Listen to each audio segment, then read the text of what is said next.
से पूछे ना, 74 सीटें। चलिए डॉक्टर सुनील, मैं संतोष जी के पास चलूं उससे पहले एक बार फिर, क्या तेजस्वी यादव या आरजेडी को इस बात का यकीन दिला रहे हैं नीतीश कुमार? आज ऐप दिखाई दे रहा है। हाँ सारिका जी, डॉक्टर सुनील, क्या ये नीतीश कुमार पर दबाव है? नीतीश कुमार पर दबाव है कि वो तेजस्वी यादव और आरजेडी को यकीन दिलाएं कि हम आपको धोखा नहीं देंगे? भ्रम में ना रहे, बिहार की जनता देख रही है। अभिषेक जी प्रश्न करें। क्या नीतीश कुमार पर यह दबाव है कि आरजेडी और तेजस्वी यादव को यकीन दिलाएं कैसे भी कि हम आपको धोखा इस बार नहीं देंगे? मैं फिर कह रहा हूं कि जेडीयू के तमाम नेताओं का चेहरा और तेजस्वी यादव का चेहरा, अगर आपको यकीन नहीं हो तो आप देख लीजिएगा, हमने बयान चलाया है नीतीश कुमार का, तेजस्वी यादव की बॉडी लैंग्वेज आप देखिएगा। और नीतीश कुमार को मुड़कर यह कहना पड़ा कि इनके पिताजी को झूठे मुकदमे में फंसा दिया गया। खुशामद कर रहे हैं। देखिए अभिषेक जी, ये बॉडी लैंग्वेज, चेहरा, फेस रीडिंग, ये सब एक अलग बात है। आप जो करते रहें अपने अंदाज का, अपने।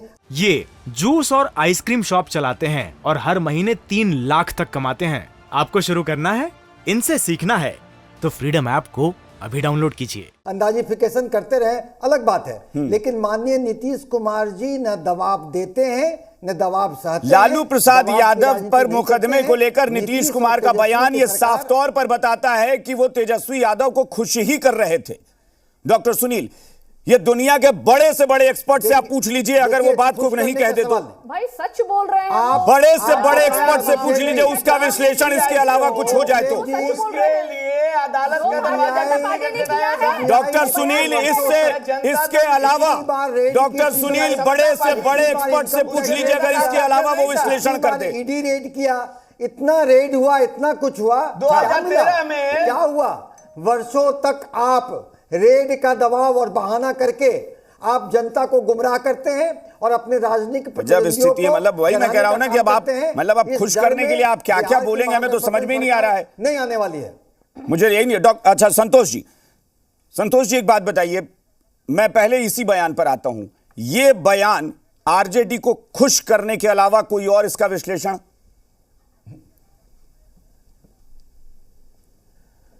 देखिए, आप नीतीश जी की बात लीजिए या भाजपा की, राजनीति में ना किसी का कोई दोस्त होता है ना ही कोई दुश्मन। बिल्कुल, मौके पे दोनों यही कहेंगे। आप 90 से ले लीजिए, 84 से ले लीजिए, नीतीश जी कोई ऐसा दल नहीं है जिसके साथ उन्होंने समझौता नहीं किया हो, और भाजपा भी कांग्रेस को छोड़कर कोई ऐसा दल नहीं है जिसके साथ उसने समझौता नहीं किया हो।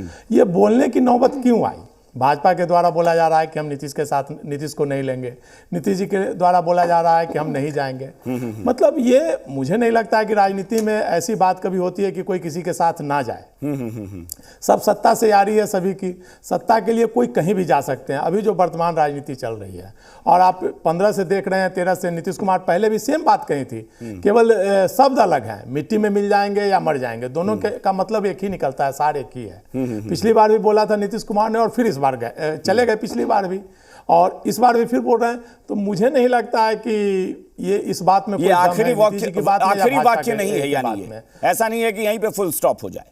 नहीं, राजनीति में अगर कोई बोलता है कि हम ये नहीं करेंगे तो आखिरी बात राजनीति में झूठ बोलते हैं, चाहे वो नीतीश जी हो चाहे भाजपा के लोग हो, दोनों झूठ बोलते हैं। अच्छा, एक चीज और मुझे बताइएगा संतोष जी, क्योंकि बीजेपी को पता है कि नीतीश कुमार पर ये अटैक करेंगे तो आरजेडी ज्यादा अटैकिंग रहेगी। आरजेडी को लगेगा कि अब बीजेपी के पास तो नीतीश कुमार जाने से रहे, आरजेडी का दबाव बनेगा, गठबंधन टूटेगा। सियासत में यह भी खूब होता है कि गठबंधन तोड़ने के लिए इस तरह के हथकंडे अपनाए। देखिए, निश्चित तौर पर भाजपा के द्वारा ये दूर की राजनीति खेली गई है, दूर की कौड़ी, कि भाई बीच में मामला पहले ही लीक हो गया था कि भाई नीतीश जी फिर वापस जाने की तैयारी कर रहे हैं। तो एक प्रस्ताव दिया गया सार्वजनिक रूप से कि भाई नीतीश जी को नहीं लिया जाएगा, कि आरजेडी की तरफ से कोई निश्चिंता हो, आरजेडी की तरफ से जदयू को तोड़ने का प्रयास न किया जाए, जदयू और भाजपा को तोड़ करके, क्योंकि आरजेडी सत्ता से बहुत कम दूरी पर है। मतलब 5-10 विधायक अगर वो इंतजाम कर लेते हैं तो सत्ता में आ जाते हैं, और नीतीश जी कम सीट होते हुए भी आरजेडी नीतीश जी को समर्थन कर रही है। तो कुल मिलाकर एक घोर मट्ठा करने की कहिए कि एक तरह से बात हुई है कि भाजपा द्वारा दूर की कौड़ी खेली गई है। और भाजपा को आप जान लीजिए, लोकसभा चुनाव, भाजपा के नजर में लोकसभा चुनाव मायने रखता है। बिल्कुल। और लोकसभा चुनाव के लिए वो किसी से समझौता कर सकती है, लोकसभा सीट के लिए, उसे विधानसभा से मतलब नहीं है। आप देख रहे होंगे कि शुरू से नीतीश जी के हर बात, पिछली बार 24 सीटें थी भाजपा के पास, उसमें से उन्होंने अपनी 6 सीटें छोड़ करके नीतीश नीतीश कुमार से साथ समझौता किया, 5 सीटें छोड़ी और नीतीश कुमार को दी अपनी जीती हुई सीट कि हमें लोकसभा सीट के लिए, लोकसभा चुनाव के लिए। फिर भाजपा, मुझे नहीं लगता है कि हाँ, मतलब वही बात है ना कि वो चाहे नीतीश जी को संजय राष्ट्रीय टाइगर दावा राजनीति करें में चाहे जगह डॉक्टर नहीं सुनील मिलती दावा है। करें, हकीकत यह है कि कभी भी ऐसा हो सकता है कि इसी डिबेट में पता चला कि एक पक्ष से दोनों बैठे हुए हैं और सारिका जी को किनारे कर दिया गया। निश्चित तौर कभी भी जा सकते हैं, कभी भी। हाँ, संजय कभी टाइगर भी जी कुछ नीतीश बोल कुमार रहे हैं, कहीं बोलिए जा संजय सकते टाइगर हैं जी। और भाजपा भी बोलिए ले संजय सकती जी। है। सत्यान जी, हाँ। सवाल पैदा नहीं होता, हाँ। दोबारा नीतीश जी के साथ गठबंधन का सवाल पैदा नहीं होता। देखिए नीतीश जी की स्थिति समझिए, अब उनको वोट ट्रांसफर कराने की क्षमता उनके पास नहीं रही। कुढ़नी में और गोपालगंज में ये बिल्कुल साफ हो गया कि जब से नीतीश जी ने ये घोषणा कर दी कि अब हम नेतृत्व तेजस्वी जी को सौंपेंगे, उनके मतदाता इसको स्वीकार करने के मूड में नहीं है और उसका रिफ्लेक्शन दिखाई दिया। ठीक है सारिका जी, जल्दी बोलिए। सारिका जी, समय नहीं है, आप बोलिए। कुशवामी में मत रहिए, एक बाय इलेक्शन से कुशवामी में के मत रहिए। उपचुनाव में सारी हमारे लिए कुशवामी अपना वो वोट को ट्रांसफर नहीं करा समझ पाए। गए कि अब ये भारतीय वोट जनता मांग गए हैं, पार्टी उत्तर अब प्रदेश इनको में अपने कंधे पर ढोना। अपने हनुमान को मैदान में उतारने को इन्होंने क्षति पहुंचाने की कोशिश। चलिए, ये तो भविष्य बताएगा। मैं फिर कह रहा हूं बयानबाजी होती है, लेकिन भविष्य में पता चलेगा कि ये जूस और आइसक्रीम शॉप चलाते हैं और हर महीने 3 लाख तक कमाते हैं। आपको शुरू करना है, इनसे सीखना है तो फ्रीडम ऐप को अभी डाउनलोड कीजिए।